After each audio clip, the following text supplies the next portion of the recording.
Hello, how are you?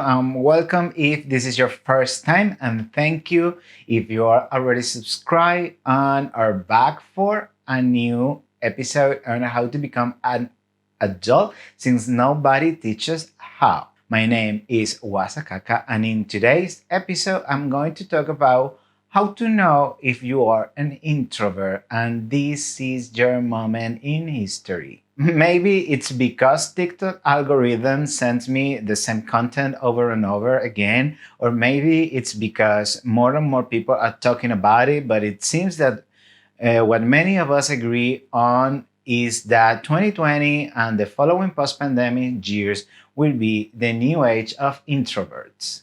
When I say it out loud that I'm an introvert, people tend to look at me with funny faces. And if I was speaking in another language, they usually tell me phrases like, how are you going to be an introvert if you have a YouTube channel? Or how are you going to be an introvert if you like to speak in public? The truth is that none of that situations are related. You can be an introvert and still speak in public. So how do you know if you are an introvert? First of all, clarify that I'm not a psychologist and that the contents that I'm sharing are extracted from different readings that I have done precisely because of how frequently this subject is brought up to me in social media and the internet. The term introvert was popularized by Carl Jung, although but the popular understanding of the psychology and the psychological usage differs from its original intent.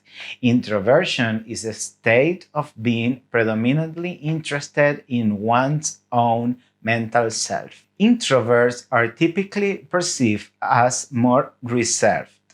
Some popular psychologists have characterized introverts as people whose energy expands through reflection and dwindle during interactions. This is similar to Jung's view, although he focused on mental energy rather than physical energy. Before continuing, I need you to make yourself the following questions. Have you felt weird because not being able to leave the house do not distress you at all? Or, for example, you don't understand why your friends are banging against the walls and breaking every rule, law, and even common sense just to meet in person? If your answer to any of these questions is yes, it is quite likely that you enjoy being alone, reflecting and meditating on your own thoughts, doing things like reading, writing, or watching a movie in the solitude and silence of your house or room. You don't miss at all the annoying person in the movie theater who opens the phone in the middle of the movie or the people that are making noise with their potato bag. You don't miss either seeing your friends in person, seeing them less often, and just watching them by video conference. This situation doesn't make you feel like the friendship is destroyed or weakened in any way.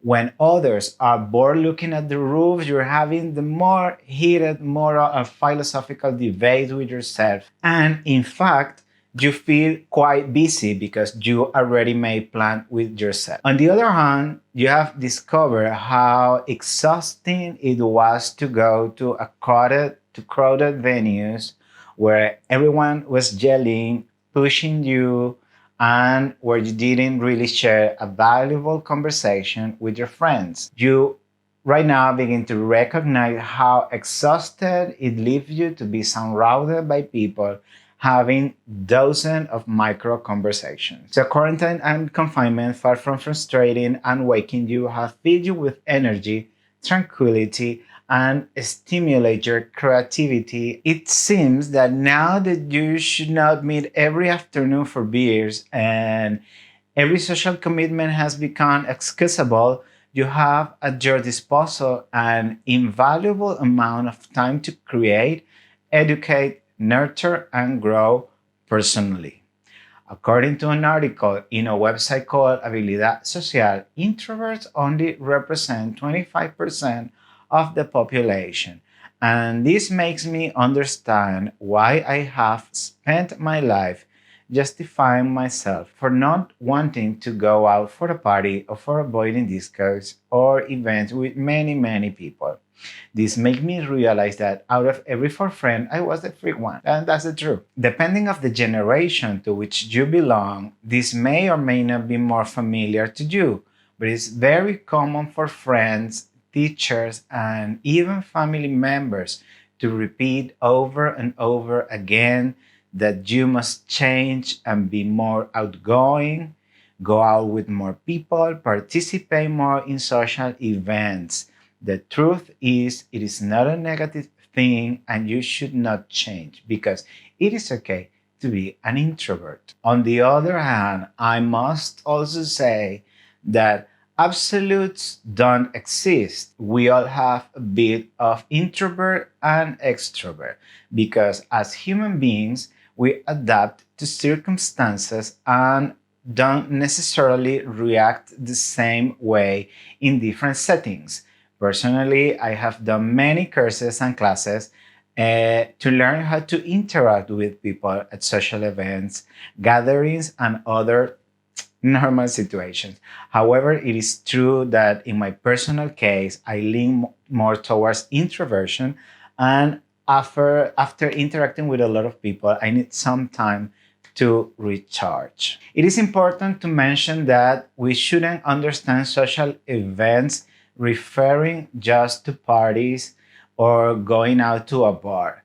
Personally, after each day of work in an open plan office, which by the way, I don't like, when I get home, I feel drained and exhausted for interacting with the entire team. I need at least 1 hour to myself before I can continue with my housework. Now, you might be wondering what to do with all of this information. Well, to paraphrase the words of my favorite TikToker, if you feel happier and calmer than you have ever been as a result of the changing behavior that we have had to assume lately, I invite you not to worry. Right now, we introverts have more interesting things to do.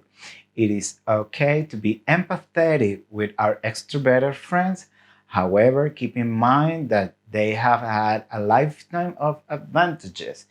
Introverts have a maximum of 1 to 5 years until all this ends, and our happiness in this quiet time does not increase the suffering of extroverted. Now, here's my favorite quote. There are inventions to be made, and we have enough mental and emotional bandwidth to make them. There are novels waiting to be written and fortunes waiting to be made.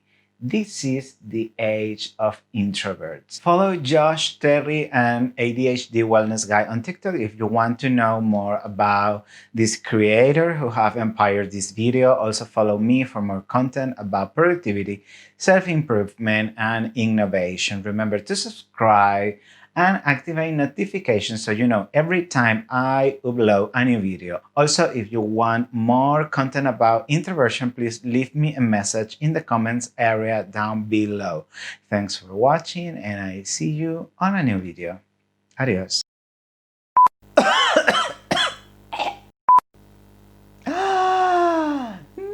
¡Lo volví a hacer! ¡Quiero morir!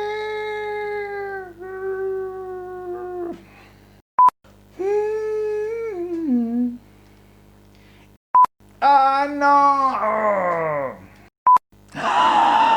¡Lo volví a hacer! ¡No!